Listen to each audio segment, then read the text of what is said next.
understand what I'm saying? So I moved on from high school and I began to go to college. And I chose to go to this college by chance. They gave me a scholarship to go to East Texas State University. Now I dealt with racism, but I had a foundation because when Malcolm X used to run through the streets of New York and came in and head up the mosque down 116th Street, I was a kid that was never at the house anyway. And I had certain things that happened, like that thing in the school happened. I used to go up to High Bridge Pool, and I would notice every summer I go up there, they would spray for caterpillars, because we were infested with caterpillars every summer. But in my project, that was not the case. We had caterpillars so much at night you could just see them eat the leaves up. And I remember one time all the women were sitting downstairs, all the mothers sitting downstairs talking, and my mom was upstairs in the window looking out. And I went up to my mother one day and I said, Mom, what's happening? How come you don't never go downstairs and talk to the women? You know, are you stuck up? What's up with that? You think you're better than them?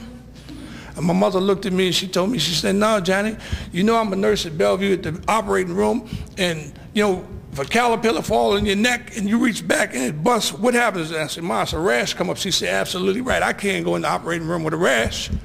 So the light come in my head, something needs to be done. So I go to the manager. Tell the manager, we got a problem. Once again, he pushed a button, security guard come, walked me out. I broke away from the security guard. You know what I told him? You got 48 hours. Now, me, I've always swum upstream. Everybody's swimming downstream, talking about, nah, Johnny, that's not the way to go. But it's the vision that God gave me. He told me, he said, man, you just follow your vision. So I went to him and told him, said, man, like, you got to straighten out the problem. He told me, he said, get on out of my office. They carried me out. Well, I waited the 48 hours, nothing happened. I went down to the gas station. I didn't know about kerosene, I knew about gasoline. And I got a big tub of gasoline, and I took it back, and I doused the trees. And I took that lighter, that torch lighter, lit the tree, and the thing blew up, blew me back a little bit. I didn't know it would explode like that. Kind of startled me. And I asked all the women to move down to the other end of the project or go upstairs. So I heard all the people, oh, Johnny Carlos is crazy, he's crazy. Call the police, call the police. By the time they made up their mind to call the police, I done lit the second tree. By that time, the police was coming, and when the police came and the second tree went up, they didn't know whether to stop me or put the fire out. But I hit the third tree. Well, finally, they arrested me down, they took me to court. Locked me up, took me to court. And my mom and dad were very proud people, you know, so they was kind of embarrassed. Their son was cast as being crazy and setting the project on fire. So the judge asked my father just that question. He said, Mr. Carlos, does your son have any mental deficiencies? My father said, well, he's his own man. I don't know whether he had mental deficiencies, and I can't answer your question, Your Honor, as to why he did it. I think you should ask him. And I told the man, I said, well, Your Honor, you know, we have caterpillars in our project every day. I said, at night we hear them. We about to listen to Symphony said at night we hear the caterpillars eating up the leaves. I said, one day I asked my mother about coming down, and she explained to me, and I said my mother was 1,000% right. It wasn't my mother's problem, it wasn't my mother's fault. It was the manager of the project's fault, and it was his problem. And I felt that he should deal with it. He said, well, what did you want him to do? I said, well, I go up to High Bridge Park, you know, up there where all the white folks live, in their swimming pool. See, when I walk to their project, they spray every summer. That's the same housing project that I live in. If they get a check to spray, why don't we get a check to spray? And the judge looked at the manager and said, when was the last time you sprayed? Well, the manager got the hee-haw and said, well, I really don't know. I don't have those records. The judge said, well, of course, adjourn, and for lunch, when you come back, bring your paperwork with you. Now, when he got back there, now mind you, now I'm a young kid. I sit there and scratch myself, why are the adults doing this? Why am I doing it? So all you youngsters out there, don't think that you have to be 60, 70 years old before you decide to make a move. Make the move now. So anyway, they came back and looked at the, I like that. They looked at the files and they said, hey, we see that you've been getting money every year for this. What's been happening to the money? Asked my dad, said, when's the last time they sprayed, Mr. Collins? My father said, maybe the first year we moved here. We've been living here 10 years now. So they fired the manager. They've been spraying in Harlem River houses ever since. I'm not trying to make it difficult for anyone. I'm just trying to make it better for everyone. You understand? You got to take hits. They call you crazy. You're a troublemaker. You're a sore thumb in the neighborhood. So I moved on from there. That same swimming pool that I used to go up to in High Bridge, we'd get up there in the pool, and I wanted to be a swimmer. That was my first gift that God showed me, that I was a swimmer. I wanted to go to the Olympics. When I heard about the Olympics, first I wanted to swim this thing called the English Channel. And I asked my old man, I said, Pop, what do you know about swimming? He said, well, I swim like a rock, straight to the bottom. He didn't know nothing about no swimming. I said, well, I need to ask a question, Daddy. Why do they swim the English Channel? And he said, well, son, I would think they swim the English Channel because they wanted the satisfaction of saying they did it, and they might want the satisfaction of saying they did it with the fastest time. I said, oh, that's good. Did they get the trophy? Did they get some money? He said, I don't know. I'll check on that.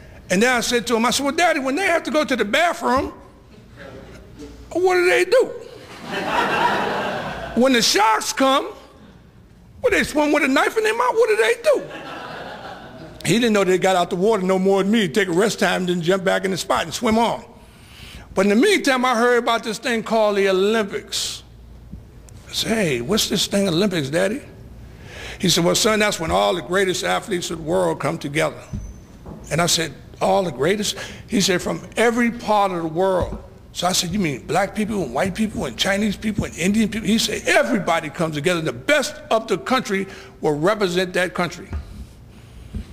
I'm going to be the first black swimmer to represent America. I'm going to join me a club because I know I could win that gold medal. That's my dream. And every kid in this life that we live have a dream. But racism, bias, bigotry wipes dreams out. And why do they wipe them out? Because we have a tendency to sit back and allow these things to happen. So I said to myself, I said, I'm going to make this happen. My old man said to me, he said, son, he said, I don't know much about swimming, but I do know you have to train 3 times, sometimes 4 times a day. He said, where are you going to train? He said, you can't go to the Harlem River. You lose friends every summer, which was true. He said, you can't go to the private pool, or not the private pool, but the public pool. He said, because everybody in there trying to cool off. You can't swim around them. You can't go to the ocean. The water's too rough. And I'm thinking, well, I'll go to a club. Just as I'm saying that, he said, you can't go to a private club. Why, Daddy, we can't afford it? He said, oh, we can afford it. He said, but just merely because of the color of your skin, they won't allow you in the club. I said, whoa, what are you talking about? He said, son, when you go up to High Bridge pool and you guys jump in the water, he said, what happens? It didn't take long. As soon as we hit the water, all the parents would call their kids, Johnny, get out the water. Billy, Buddy, get out the water. Like whatever I had was going to roll off on them. Now, that was hard for me to understand because I couldn't understand how they didn't want to be like me, but they wanted to be like me. You understand what I'm saying? They didn't want to be like me in the sense that they didn't want to be in the pool with me, but they want to lay in the sun and get like me. So, so that kind of freaked me out. It's very complex, So, I'm moving on, and I'm trying to figure out how can I make a difference. I'm still climbing this ladder because when I was 7 years old, God gave me a vision. Why he gave me this vision, I'll never know. But he showed me on the podium, or I used to call it a box at that time. And I'm in the stadium and people was applauding like crazy. And in a split second, applause went to anger and bitterness and hatred. And it scared me so much when I went to the dinner table. My old man looked at me and said, what's the matter, Johnny? I said, Daddy, I was in a movie and everybody was liking me, and then all of a sudden they started spitting and throwing and calling me names. I don't know what that was about. He said, well, son, look like God got something special. We're going to have to wait, see what it is. 7 years old. I went on to East Texas State University. I got to East Texas State. I had a buddy of mine that we was going to be buddies. I was young, I was married. He was young, he was married. I had a daughter, he had a son. We're going to be the best of buddies. And as soon as we got down to Dallas, Texas, that little old, the airport wasn't bigger than this room, I don't think. The little Texas Range in the middle, you know what I'm talking about. And we get there, and here's this white coach come up to me. And he'd been corresponding with me, real nice while I'm in New York. And I got my wife and my kid with me. And my name changed from John Carlos to Boy immediately. And then he used the N-word, but he used a different type of N-word. He called me a nigger, but I thought he called me a nigger. So right away, you know, when he used that word nigger, I got him confused, and I'm looking at him like, man, what did you call me? I think I was like 19. I said, what did you call me? He said, oh, nigger, don't worry about it. You're going to be happy down here. And I'm looking at him, and I'm looking at my daughter, and I'm saying, my God, I made a mistake. But being a loner, a proud individual, well, I would never call my mother and father and say, I made a mistake, send me money, let me get up out of here. I said, well, I will endure it. I remember the sign say, yeah, commit a crime, you'll never escape. I remember they had somebody smoke 2 joints of marijuana, they sent them to jail for 40 years. Actually, 60 years, okay? 2 joints. Why? Because he was a black guy? You know, we sit back, we look at Paris Hilton right now with her trauma and her trials and tribulations, like it's so bad because she got to go to jail, and we so sorry for you, Paris, that you got to go to jail. But think about society right now, the way they try to write it off. Well, you know, Paris is going to jail, but, you know, they making her stay in jail longer than everybody else because they got everybody else early release program. I don't condone Paris Hilton no more than I condone what I think O.J. Simpson did. O.J. was wrong. She's wrong. They walking. But see, I look at them like this. I say, we got to deal with the man here today, because I want you to realize that when we leave here, you still got to deal with the man. If you don't change it here, change their ways, their attitudes, when you go, wherever you go, they're going to be there, and this fight going to still go on. You're still in the game. Police put the chokehold on me, want to choke me down. Oh, we got you. I looked at him, I said, I guess your mother had a son, but it's a girl, really? He looked at me, what are you talking about? I said, your mama think you're a man, but you's a girl. You gonna choke a guy out, you got handcuffs on me, you gonna choke me out? I said, well, choke me out, my man. I don't have no fear about dying, but I just want you to remember, when I die, wherever I go, I'm gonna wait for you. And that's what we gotta make them realize. We can't allow people to do things on the wrong side of the law, like kill someone based on their color, or based on the fact that they want to go to school here, or based on the fact that they want a job, or based on the fact that they want to live here. Kill them and let them have a good 60-year life after that, and then when they're 90 years old, let the FBI tell me, oh, we're going to prosecute them. That's wrong. But we allow it to happen. John Carlos shouldn't have had to go to Mexico City and put his fist to the sky. If the adults before me would have stepped up to the plate, I'd have never had to go there to be a spectacle. And I'm no more different than anybody sitting out here in this audience. You got to do it. When they talked about building this statue that David put in his book, I looked at the statue, I thought it was an old bronze statue, you know, pigeons come and lay their eggs on you and caca on you and do all that kind of stuff on you. That's the essence of a statue to me. Until one day I was in Franklin Field in Philadelphia, and I was walking through the university, and Benjamin Franklin, they had all these statues. They must have 100 statues been on the campus. But I'm walking down the entrance to the track, and I looked in there, and I see this statue of Benjamin Franklin, and the man looked like he was about 22 years old. And that was about my age when I went to Mexico City. And I said, you know, the most beautiful thing in the world is that you might do something that people be looking at and say, hey, man, this is a landmark situation here. This will be remembered throughout the duration of time. But the greatest thing about that demonstration is that we were 2 young individuals that did it. We didn't wait until we were 65 years old to stand up to make the change. You guys have to be like a fire. You have to go out and start spreading the word and multiplying your group and start to spreading out to different parts of the world and have them make that hook. That way, they can't win when you got numbers. You got to have more numbers. You got to breed, and you got to let them hear you. You can't wait. Like a black player, Sheffield made the statement saying, well, you know, I noticed that they don't have too many American blacks playing baseball anymore. Well, he's right. They don't have too many black American baseball players anymore. But the person that they get from Santo Domingo or Cuba or wherever, they're just as black. But the only difference is they're not black Americans. And when they're not black Americans, they say instead of paying $10 million, we give $500,000. They're going to play just as hard, maybe even harder. But when they give $500,000 opposed to giving $10 million, then they're making beyond billions. They're making trillions now. We allow it to happen.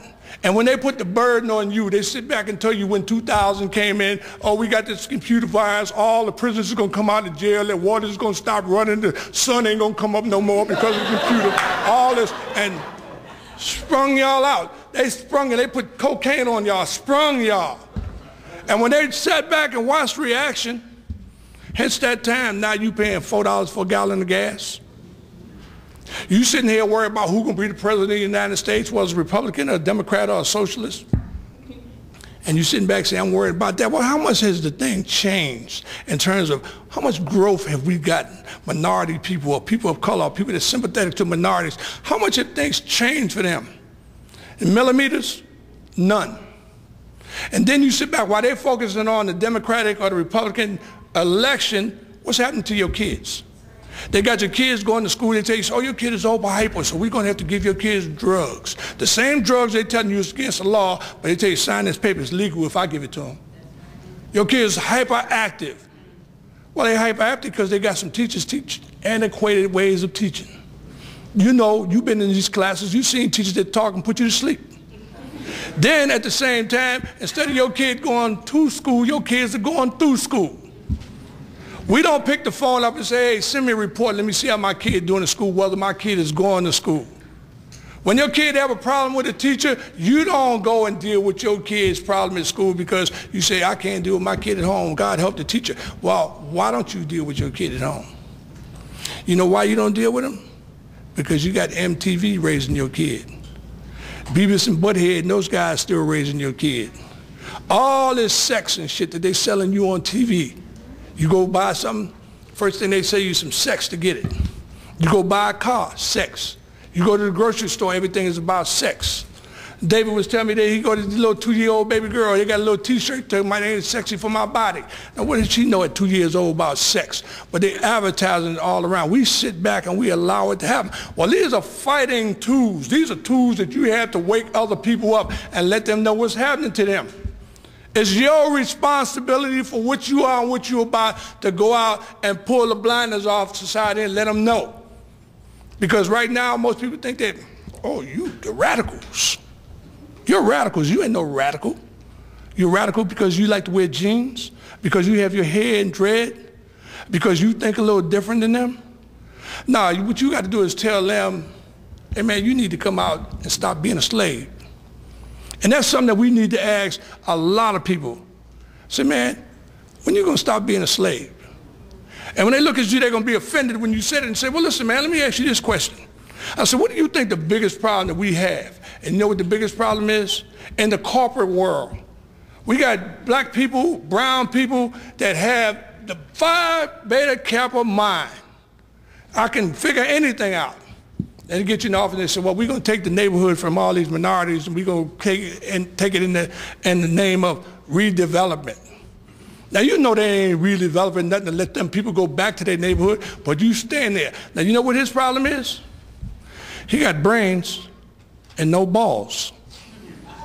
Because it takes balls to stand up and tell the corporate man, I'm not going to allow you to do this. Because he's thinking about self. His one little pity self opposed to tens of thousands of people that's being displaced and moved and can never come back to their neighborhood because he don't have the balls to step up and say what is necessary to say when it's time. And then on the other side, well, we got all the little gangbangers out in the street because we got all the rap world going. And when the rap world went, they started talking about, you know, naming women bitches and hoes and this and that to the point where Irish could get on TV and feel free about saying this. Because Oprah Winfrey promoted what they were doing in the rap world. Russell Simmons promoted what they was doing in the rap world. And when you call a woman a bitch, you calling your mama that, you calling your girlfriend that, you calling your daughter that, you calling your sister that. But who's making the money? Yeah, you make a couple of marbles, but who's making the money? Those individuals that allowed you to do it, the record industry, they made billions of dollars. Billions of dollars. And what did they do? They denigrated every woman in the United States, every woman in the world when they call a woman a bitch. But we, once again, we sat back and allowed it. Time's up. Okay, it's time, huh? We sat back and allowed it. We can no longer sit back and allow these things to happen. Now, why did I say about going back to Mexico? You know, a lot of people sit back and they question that race, the 200-meter run. Well, by far, I'm the best in 1968 for 200 meters and 100 meters. Because of my political views, they stopped me. And the 100, they wouldn't let me run. The 200 meters, I had to sacrifice that 200 meters. Why? I had to sacrifice the 200 meters to let my cohort win that 200 meters, because had John Carlos gone up there by himself and did the demonstration, it would have meant nothing. But when you bring two individuals together or more to make unity, that says volumes. It had to be someone else on that victory stand other than one individual. That's why I said you guys have to grow in numbers. The name of the game is each one, teach one. We still got a big fight ahead of us. And it makes me feel good to sit out there and see so many youngsters in the audience right now that wasn't even on planet Earth when what happened 40 years ago. To see you here, but you got to bring more into the fold. God bless you and thank you for the time.